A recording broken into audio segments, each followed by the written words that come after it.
So I'm a bit stuck for words here because Polly's going to tell the story, and the story of Ecocide is just fascinating.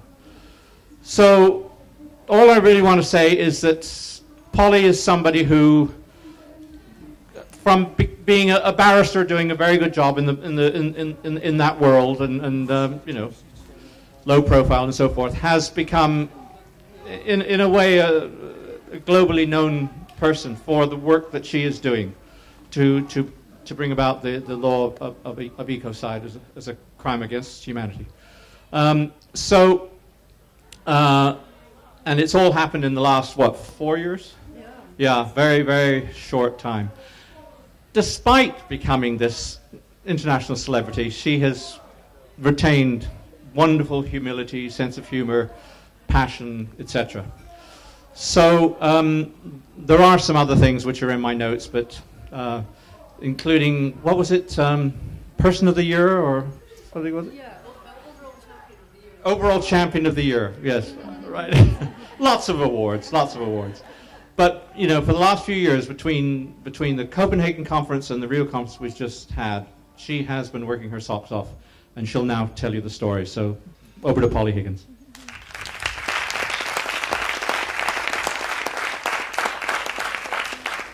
Thank you very much, Nick. It's absolutely great to be here. I so love being in a space like this where, you know, we're sitting on hay bales rather than sitting in a conference room. There's something just magic about actually being on the land itself and being able to engage in big ideas that can change the world in a beautiful place. And this sure is a beautiful place. It's absolutely delightful. I didn't know what I was coming to today, so it was fantastic to turn up here. Nick says, tell my story. Where to start? Well, you know, in a way, this is a story that's not just mine. It's a story about how the world is changing. And I'm very conscious of that everywhere I go, in all the countries and continents that I'm now speaking at, where I'm meeting people that are engaging in permaculture, engaging in transition towns, engaging in different ways of living and being, engaging in being voices for the earth in whatever area their skill is about. And that's so hugely exciting for me. I remember when I was 21 years old, I took a year out and spent a year working on my master's thesis for university in Vienna. And I spent time with an amazing artist and ecologist called Hundertwasser. Hundertwasser was Austrian, and he taught me that trees have rights too, in a very non-legal way. I hadn't studied law at that stage, but he understood that all living beings, and that includes the very earth that we walk on, has the right to life. And that's something that stayed with me for many, many years.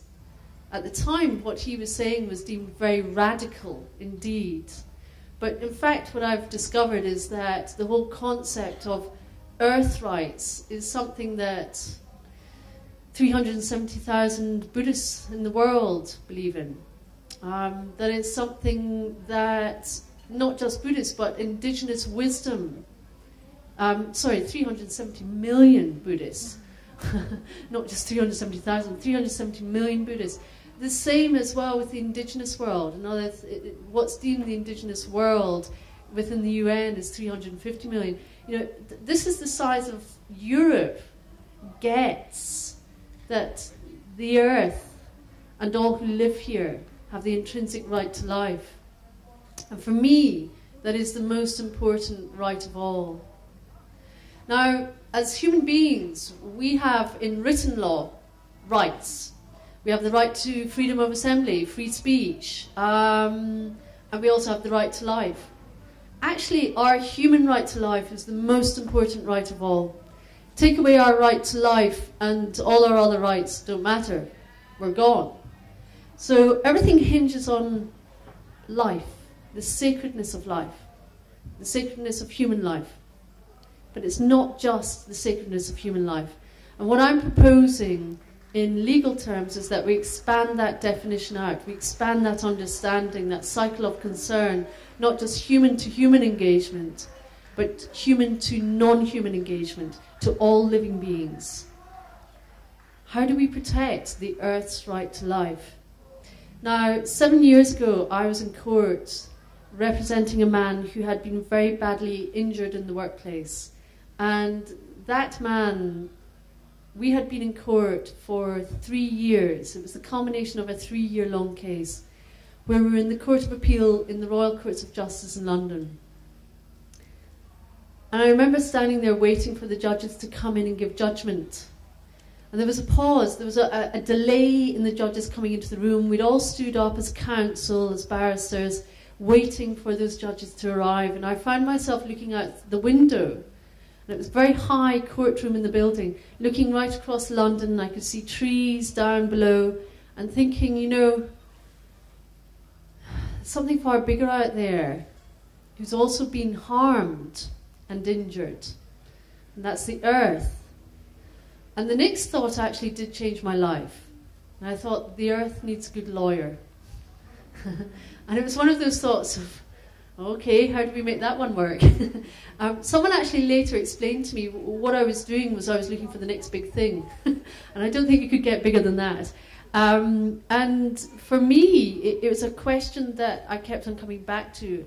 If I was to represent the Earth in court, how could I do that? So I set myself that task, thinking, okay, let's work this out. How do I represent the Earth in court? Well, we've got environmental law. Problem is, environmental law, this idea of the environment, it's over there. It's disconnected in some ways. We talk about the environment. I'm talking about the Earth. I'm talking about Earth herself. I'm talking about what's living and breathing. And if I was to represent this being as an actual living being, is that possible? So when I started to examine environmental law, because I wasn't an environmental lawyer, I was a corporate lawyer. I was representing big companies or employees in big corporations. If I was to represent Earth in court, what I found was the existing laws weren't fit for purpose. They didn't work. And I know they don't work because all I need to do is look at the Amazon, and it's being destroyed at an ever greater rate. So all those environmental laws clearly aren't working. I can look at the Athabasca tar sands on Google Earth and see that it's not working because you've got 45,000 square kilometers of the Earth there being damaged and destroyed. I can look at Kazakhstan, or the former Soviet Union, and 30,000 square kilometers there is now dead land because of nuclear testing. And not just in former Soviet Union, but in various other places throughout the world. So clearly existing laws aren't working. Why is that? How is it that they're not working? What's going on there? What I discovered was that it was because they're premised largely on two things. And by the end of this, you're going to go away and you'll know more than most lawyers. But it's really quite simple. Law is not difficult. It's only lawyers that make law difficult at the end of the day. Especially when you start asking questions about it. And there are certain questions you can ask, and they can give you very set answers, and you discover that actually you can work out most law from it. And I'll explain how that works. But the thing with the existing environmental law is that you have two types of environmental law. One, it's based on fines. Catch me if you can laws. Problem is when it's based on fines, usually when you have mass damage and destruction, and most of the time it's caused by corporate activity, it ends up being something that those who are most adversely impacted have to litigate. They have to sue the company, take action through a court, which costs money and time and law, understanding how law works, which costs more money again to hire someone. Most communities that are adversely impacted either do not have the wherewithal to do that or the finance to do it. So an awful lot of environmental destruction goes unsaid. So it's catch me if you can laws. That doesn't work. That's not protecting people and planet. It's protecting something else. It tends to be it's protecting the polluter. And this is where you can ask questions of any law, is to say, does this protect the interest of people and planet, or does this protect the polluter? And then you begin to understand, does this law work? Now, this is not about blame. It's not about saying, therefore you are the evil corporation. Not at all. This is corporations are caught in this system as well. Remember, there are an awful lot of good people working within corporations, very highly skilled individuals that, if given half the chance, would actually work in a very different way. But the law as it stands prioritizes the maximization of profit. It is the law for a CEO and his directors, or her directors, to ensure that they put the interests of their shareholders first, above all anything else, in virtually every country in the world. And what that means is that their shareholders want bigger and bigger profits, profit margins. Now, that is the law. So as a CEO or a director, if you're not maximizing your profits, actually your shareholders and the governments can hold you to account over that. So it's very difficult for a company to reinvent its wheels and do something completely different if it's not going to maximize profits. So you get the likes of Shell saying quite openly, well, we're not going to invest in wind because the numbers don't stack up. Well, in law, that's right. They don't, so don't touch. As a corporate lawyer, I know my legal advice to them would be, don't go near there. You're not going to fulfill your legal obligation. But there's a moral obligation here at play. And that moral obligation is to look to the consequences. Problem is that moral obligation hasn't been brought into effect through law itself.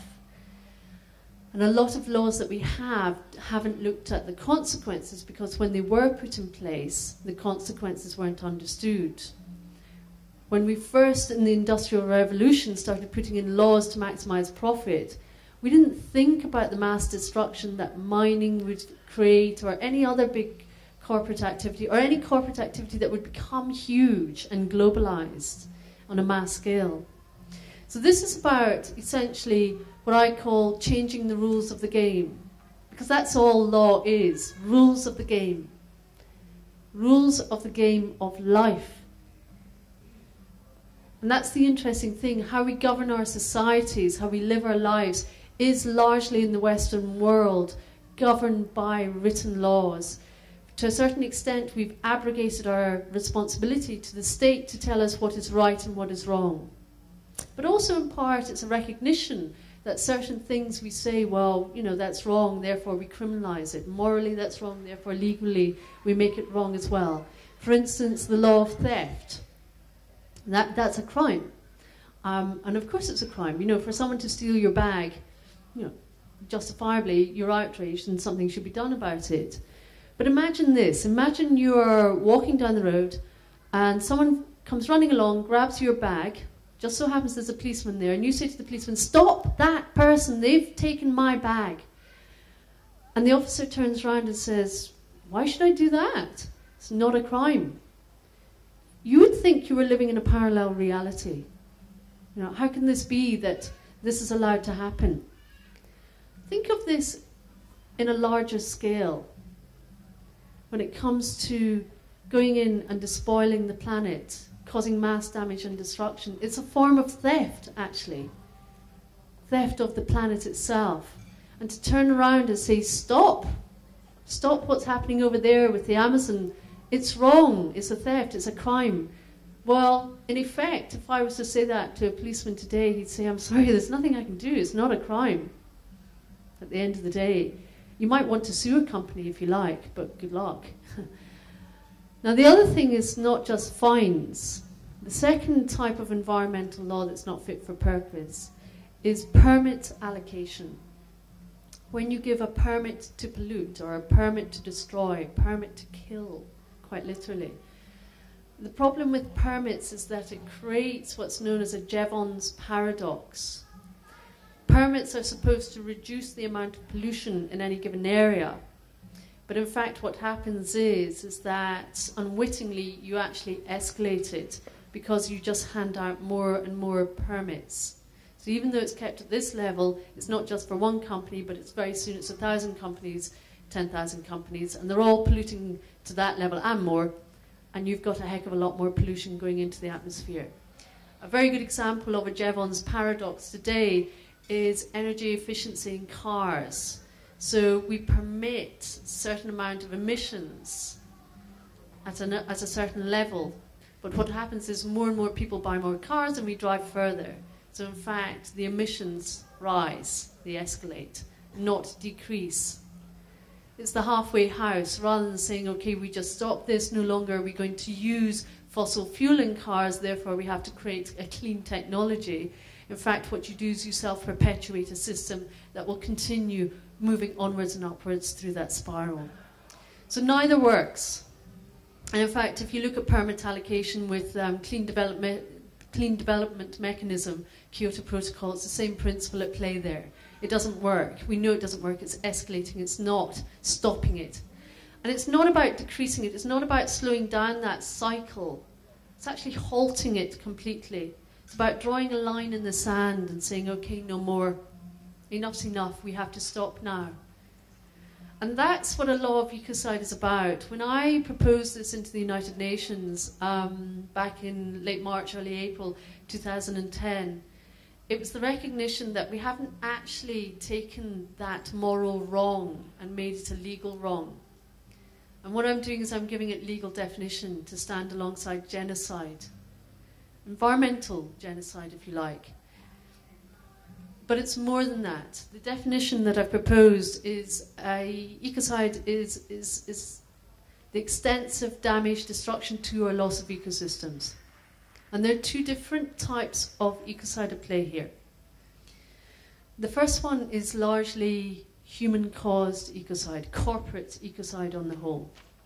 It needn't just be corporate ecocide. There are non-corporate ecocide, but anything that you can point your hand at and say, yes, as a result of that human activity over there, it has caused mass damage, destruction, or loss of ecosystems. So if you're looking at the Athabasca tar sands, if you're looking at the Amazon, that is largely corporate ecocide. It's human-caused ecocide that's doing it. There's a second ecocide that is equally important, and that's naturally occurring ecocide. Rising sea levels, tsunamis, floods. All of these are naturally occurring ecocides. Now, why would this be important? Well, the reason is that it's about imposing a legal duty of care on all nations to give assistance when that happens. Environmental refugees is something that we will live with in our lifetimes, and at the moment nobody's taking responsibility. And when we have 54 small island states saying, help me, I'm going to go underwater in the next 10 to 15 years, then we need to do something about that just now. At the moment, in climate negotiation terms, what we're doing is quite literally saying, nothing to do with me. In legal terms, what's being said is, I don't have a legal duty of care to give assistance. So, bugger off. But this is about actually turning this around completely and saying, no, we do have a legal duty of care. And we need to actually start that dialogue now. We need to come together and work out what assistance is needed. Because it's not a matter of throwing money at the Maldives. Money is not going to get them out of this problem. It's actually about relocation. It's actually about finding new land for those peoples. It's about discovering what is it that we need to do now before that happens. And that's absolutely crucial here. That dialogue hasn't really started yet. And a law of ecocide will accelerate that process. But more than that, make sure that it happens. That's what's so key here. So when I proposed this as a law, what I didn't realize was that it was going to completely change my life.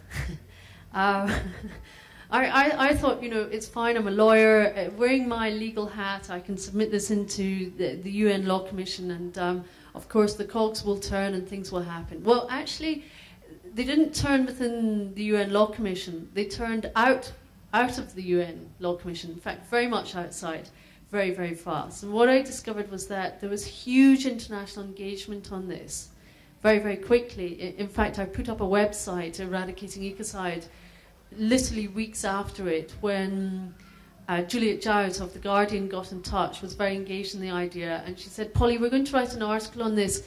And we've decided we're getting it out tomorrow, but we need a website. We thought, oh, right, okay, we'll get something up right now. And literally put up a website in half a day. So, you know, things move fast in this world now. You know, just getting a website up in half a day and managing to get, you know, a feed on it and Facebook and Twitter feed and see what was happening. We saw that actually over 28,000 people over that weekend went to the website, which was absolutely phenomenal. It is the power of how very much we can access information so much more freely now than we could even 10 years ago. Now, that took the idea into a whole new dimension very, very quickly, because suddenly I had engagement with journalists right across the world and people right across the world wanting to know more. And it's literally taken me on a journey where I've had to learn how to really become a campaigner as well. And I'm still learning this. I have a team working with me, and we have a wider team of people as well who are very engaged in this in many different countries now. And it's taking me across the world, speaking in many different continents and countries, which is truly fantastic. It shows something I was talking about earlier, that sometimes an idea is of its time. And that's partly why there is such huge engagement. What is also fantastic is that I ended up receiving emails from all over the world from people telling me that they'd also thought about this idea, which is fantastic. That is great news when there's something in the global consciousness and it feeds down into other people right around the world. But one of the most interesting things that kind of flushed out was a journalist getting in touch a year and a half ago to say, did I know that, in fact, Ecocide was on the table at the United Nations in 1996? Now, that to me was great news. I couldn't believe it. And what I needed to do was find out more information, but there was nothing, no public documentation to be found in the UN. I actually phoned up the United Nations and said, okay, I have this one document that refers to the draft International Crime of Ecocide, and this is the date, this is the document. It refers to another date, another document. I can't find it on your website. All our documents are on the website. Well, they're not, because I can't find it. Nope, they're all there. And so we had this ping pong going back and forth, saying, well, I can't find the document. Well, that's where it is, and if it's not there, then it doesn't exist. And I realized that actually I wasn't going to find out anything this way. Somehow I needed to get someone into the basement of the United Nations to find these documents. Well, my wish came true very fast, because it just so happened that I met Dr. Damien Short at University of London. I happened to mention to him that I really needed to find someone who would have access to the basement of the United Nations. Well, he does, because he's researching genocide, and he knows how to find documents.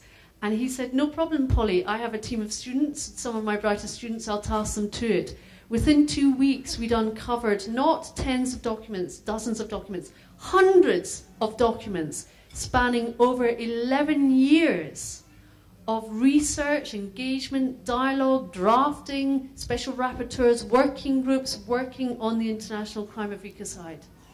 There was so much work done on this, and we didn't know. It's as if it had fallen from the public consciousness. It just disappeared, literally overnight. And what had happened was that since the mid-80s up until the mid-90s, there was a decision to codify international crimes, what are known as international crimes against peace.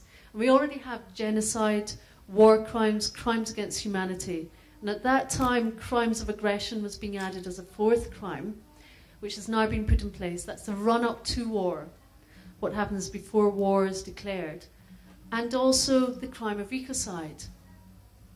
But at the 11th hour, and we've got the documents now, behind a closed-door meeting, ecocide was pulled just before it was going to the vote. And what happened there was that it was recognised that if it went to the vote, it was going to become an international crime. And there were 4 countries that objected to that. Now, back then, transparency and accountability was even worse than it is now. And what was very interesting, though, is that we do have records of who spoke out and what countries did support it. And some countries actually went on record to object to this. The 4 countries, I'm very happy to tell you because we have the documents, were, unsurprisingly, America, the UK, the Netherlands, and France. Now, of course, we're living in different times now. It's no longer the mid-90s. Here we are, it's 2012. Different governments in place, different vested reasons, what have you. But one of the reasons why we're making these documents public is that we don't want the same happening again. Just imagine if the law of ecocide was in place right now, and it had been since the mid-90s. What a different world we'd live in. 16 years of suddenly we had to prioritise clean, renewable energy. Because imagine this. Imagine that you are directors, and I'm a CEO of a dirty energy company. So what shall we do here? This crime of ecocide has been put in place. Thing is, we've got a problem here. Do we go for a bit of unconventional tar extraction, maybe a bit of fracking, or what about that new frontier up in the Arctic? We could go drilling there. But that crime of ecocide means that if it causes mass damage and destruction, I could go to prison, as could all of you as directors. Do we really want to do that? What about the funding? Problem is, banks and investors will no longer finance these projects because it's criminal activity. What about the government, though? Surely they can help us. No, they've changed their policy completely. They've pooled those subsidies for unconventional tar extraction. They've pooled all their subsidies for fossil fuel now. And in fact, what they're doing is they're prioritising financing and subsidising innovation in a very different direction. What about our shareholders? Oh, they'll find it untenable that we're doing something that constitutes criminal activity. Why don't we just reinvent ourselves as clean energy instead? And what you'll see is it triggers a green economy.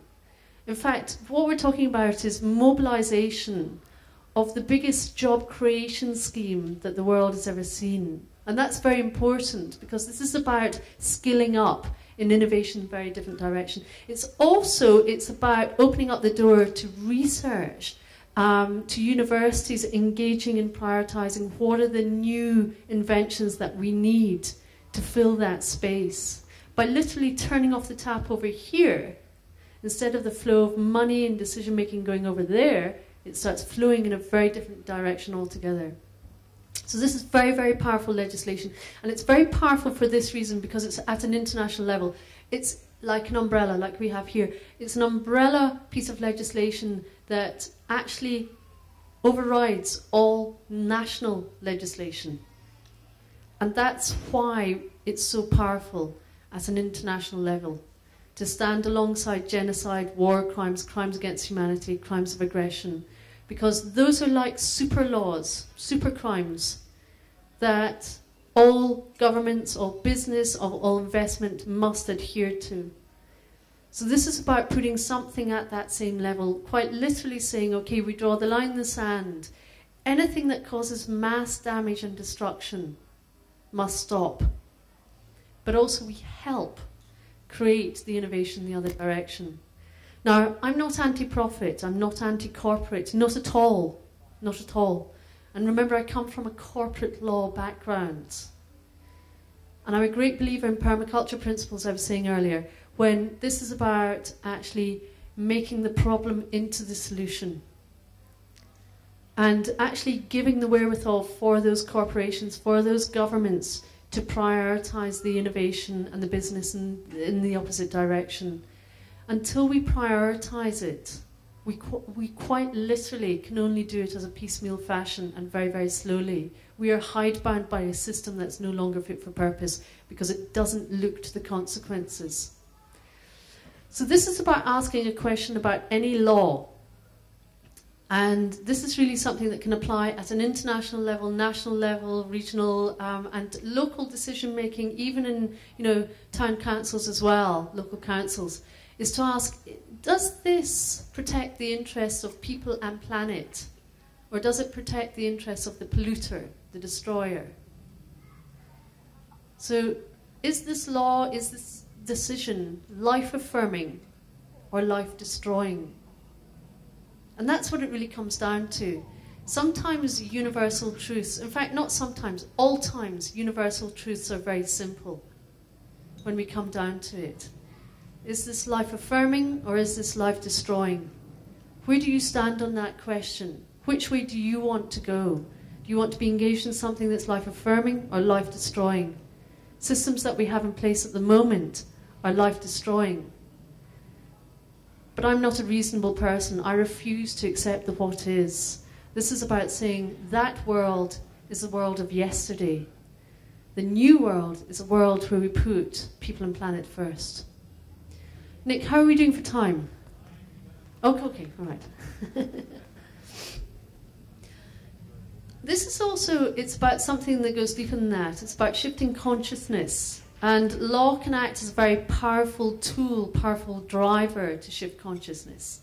So by actually bringing our values, our intrinsic values into our laws, what we do is we build bridges to that new world. Now, what do I mean by that? If you look at legislation today, such as terrorism laws, often passed at the 11th hour or very early in the morning, behind closed doors, it's driven by fear. Those are laws that are driven by fear. So law can be a tool for force for good, or it could be a tool for force for bad as well. Not all law is good law, and also it changes as a result of our circumstances. What was deemed good law 200 years ago now can be seen to be actually very out of sync with public and society's engagement. Law often plays catch-up with where society and civilization is going. So it reflects social mores. I'll give you an example of that. 200 years ago, William Wilberforce came along and took up the mantle for the abolition of slavery. Now, what he was proposing there was literally the abolition of slavery, but he was coming from a place where he was saying, morally, this is wrong. We shouldn't do this. Just by dint of someone's colour, to put them in chains and treat them as a commodity to buy, to sell, to use, to abuse, is inherently in and of itself wrong. These are human beings. We can't do that. Now, it wasn't just William Wilberforce that spoke out about this. In fact, it was a top-down, bottom-up and bridges in between thing that happened there, where there was mobilization of people around the world also engaging on this and saying this is wrong, and mobilization of slaves as well, slave revolts that were happening, and various people speaking up in different areas. William Wilberforce was very interesting, however, because he never argued that it's a commercially better idea. No. He came from a position of, he said, no, this is morally wrong. In and of itself, it's wrong. In law, we have a term for this, an ancient Latin term. When malum in se becomes malum prohibita, when something is wrong in and of itself, we prohibit it. We close the door to it. Now, William Wilberforce, when he stood up and said, we must abolish slavery, of course, he met with a huge wall of objection, particularly from industry. Industry said, you can't do this. It will lead to economic collapse. The people demand that it remain. It's an absolute essential requirement for our economies. Now, despite that, he stood up and he argued the moral imperative for this to end. Just 2 days before he died, those laws were passed that triggered transformation right across the world. And what happened there was that there was a seismic shift, literally within a matter of just a few years, from something that was a norm to becoming an exception. It was no longer acceptable to have someone in chains by dint of their colour. It shifted norms very, very fast. So law can be a very strong and powerful tool, a driver for for change, for shifting our consciousness. But not just abolition of slavery. We see that also with genocide, civil rights movement, the end, apartheid. A lot of people made a lot of money out of apartheid. But again, it was the moral imperative that trumped the economic imperative. Genocide. A lot of people made money out of genocide. Now, the interesting thing about genocide was that it wasn't just businesses that made money out of it. But when we got to that point of saying, morally, this is wrong, this must stop, that in fact, corporations were prosecuted for genocide. It wasn't just within the realms of being a war crime, it was recognised as that. Amazingly, before 1948, genocide was not a crime. In fact, some countries had passed laws to make it the norm. Can you imagine what that was like to speak out about something that was the norm? Especially where there were laws in place that if you did speak out against it, you yourself would end up not just imprisoned, but you would lose your own life. Now, I'd like to tell you a story about Sophie Scholl. I don't know if any of you have heard of Sophie Scholl. So Sophie Scholl was a remarkable young girl. She was 21 in Munich during World War II, and she decided to become a campaigner, an activist, especially at a time where it was very dangerous to be an activist. But she and 21 others got together and they formed what was called the White Rose Group. And Jamie, I'm sure you know about this. And they spoke out against what the Nazi Party was doing and spoke out against the internment camps and what was going on there. At the dead of night, they would all meet in a basement and they had a printing machine and they'd save up money for the paper and for the stamps and they'd print out leaflets telling the truth, whistleblowing, quite literally, on what was going on. It was very dangerous to do this, and they would then post it into people's doorways, put it into the post, and send it to people's homes. Well, she got bold, and she decided to print off these documents, and she decided to take them to the university. And the idea was, in Munich University, if ever you go there, it has a wonderful atrium. All the halls go off the main atrium. There are 3 floors. When the bell would go, everyone would come out into the atrium, you go up the stairs or down the stairs and you go into another hall. So it was a wonderful meeting point to distribute information on paper. And what she did was her and her team left paper around each hall so that when everyone came out, they would pick up this information about what was really happening in the internment camps. She was running late. She was on the 3rd floor and the bell went. So she did something that was going to change the fate of her life. She pushed off the remaining papers so that they floated down over the atrium above people's heads and they could grab it. But she was seen doing this by the janitor, and he arrested her there and then, and herself, and I think it was 26 others, and in fact in the end thousands of others were arrested as a result of this. Now, she was put on trial within a matter of days. She was kept up all night without food, without drink. She was interrogated over a matter of nights, and it went to trial. She wasn't allowed to speak out. She wasn't given a proper defence, and she was found guilty. She had a lot of pressure on to name names, and she wouldn't do it. And at the end of the trial, she was allowed to speak, and she stood up and she spoke. And remember this, she didn't know the word genocide because it didn't exist for her then. She was speaking out against something that was awful, and she understood it was awful, and it was taking the lives away of many hundreds of thousands and indeed millions of people. And she knew that was wrong because it was not life-affirming, it was life-destroying. And she stood up and she said, it's only a matter of time before the true destroyers are standing in this dock.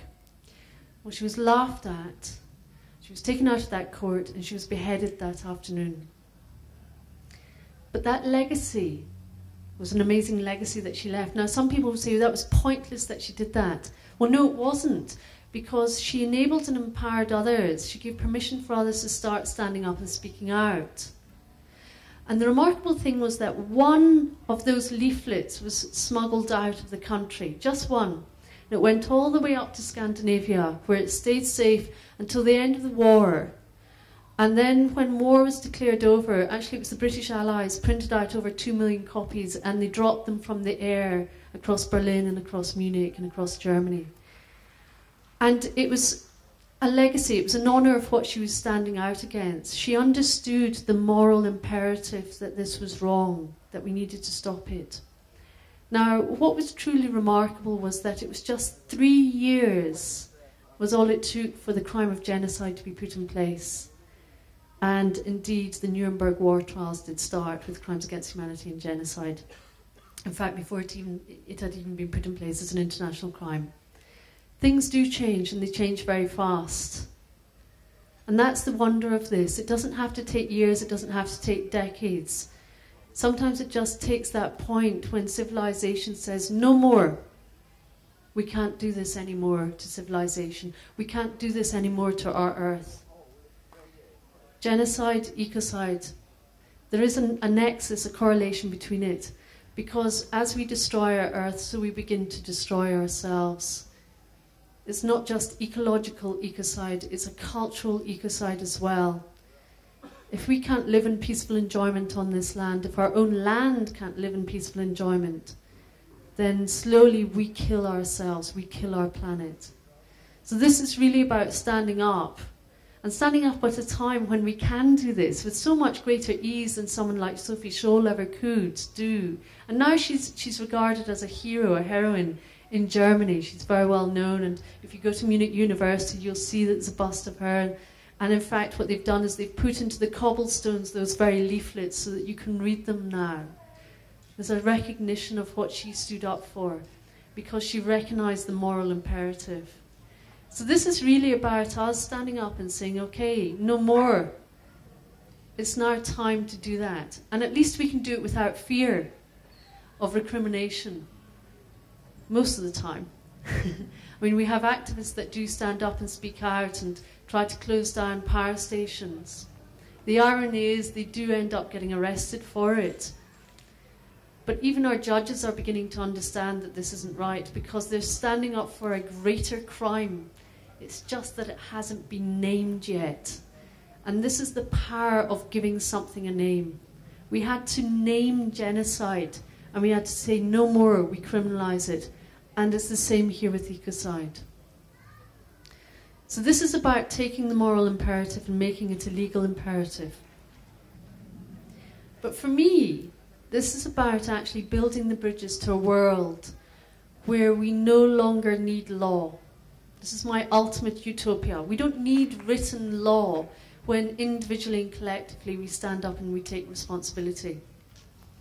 To get there, we need bridges, and that's about creating laws that are based on intrinsic values, the sacredness of life, understanding the interconnectedness of life and our interdependency with it. Now, when I grew up, I used to fear bees. I used to run away from them. Or in fact, actually, I used to attack. We had a beehive under the eaves. I used to attack it with a stick and then run. But now I recognize the intrinsic value, the sacredness of bees. You know, when our bees die, we have colony collapse disorder. We can lose up to 70% of our foodstuffs. Now, the Economics of Ecosystems and Biodiversity report 2 years ago put a price on how much it would be to our economy if we lost our bees. And not just the British economy, the global economy. And it was an amazing price tag was put on it. And how much that would cost us in terms of loss of foodstuffs. But the problem is that money is not going to solve that problem. Once we lose the bees, we lose the ability to pollinate. And I know no leader that can pollinate as well as a bee can. So this is really about recognizing the intrinsic sacredness of life itself and preempting that situation, closing the door to practices that impinge on the freedom of wildlife to flourish, whether or not it's the use of genetic modification, whether or not this is about using terminator seeds. It's about closing the door to certain practices that inhibit life itself. And that's really what this is about. It comes back to that choice. Is this life-affirming or life-destroying? And it's a very simple answer once we start to look at it in that context.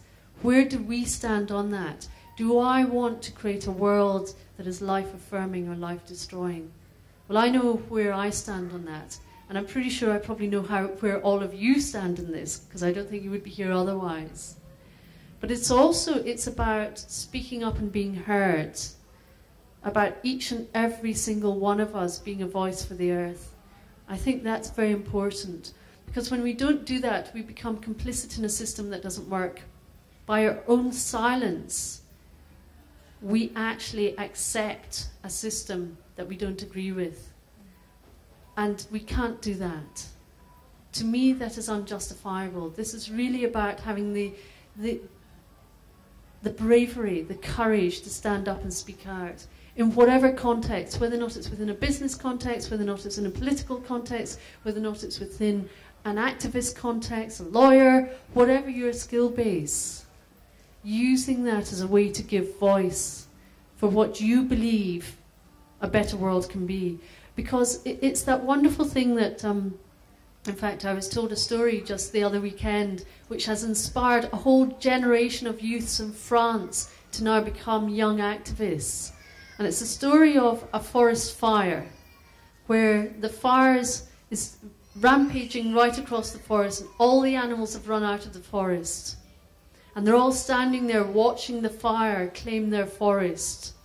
And as they stand and they watch it, there's a little bird that's flying over to the lake, taking a drop of water in its beak, flying over to where the fire is, dropping the water, back and forth, back and forth, back and forth. And the animals turn round to the bird and say, "Why are you doing this? This is pointless." And the bird said, "I'm just doing my part. What if you all did your part? Think what we could do then." And the animals all came together, started collecting the water, and very soon the fire was out. So this is about us individually and collectively doing our part. And that's inspired a whole movement in France. And I do hope that we actually give each other inspiration to do something similar here in Britain, and not just Britain, but right across the world. Thank you very much.